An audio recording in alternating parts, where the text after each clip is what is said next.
Savez-vous que la guerre d'Algérie est terminée depuis 63 ans? Que la France coloniale l'a perdue car c'était une guerre criminelle et injuste. Pourquoi cherchez-vous à la raviver? Bien sûr, quand des influenceurs font des appels au meurtre contre des opposants politiques au gouvernement d'Alger, il faut engager les poursuites judiciaires adéquates en France. Mais vous en faites le prétexte à une surenchère insupportable et irresponsable. Vous multipliez les menaces et les provocations contre Alger, comme sur le Sahara occidental, en contradiction avec le droit international. Vous stigmatisez des millions d'Algériens, de binationaux, de Français d'origine algérienne.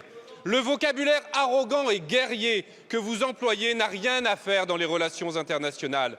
Les pires fantasmes de l'extrême droite que vous alimentez n'ont rien à faire dans le débat public.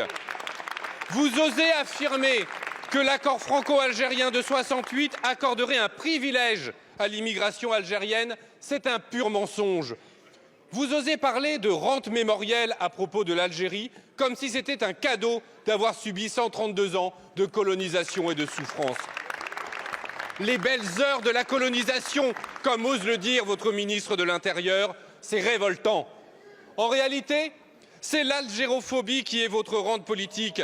Vous soufflez sur les braises des haines passées. Vous attisez la xénophobie, l'islamophobie et le racisme dans l'espoir d'exciter l'opinion publique et de masquer vos échecs. C'est répugnant. Et qui en paye le prix? La France, que vous discréditez, isolez et abaissez. Les peuples français et algériens que vous fracturez et opposez. La paix civile que vous menacez. Alors quand allez-vous cesser cette folle escalade?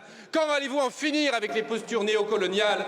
Quand allez-vous construire enfin avec l'Algérie une relation diplomatique apaisée, fondée sur le respect mutuel et l'amitié entre les peuples frères? Merci, monsieur le député.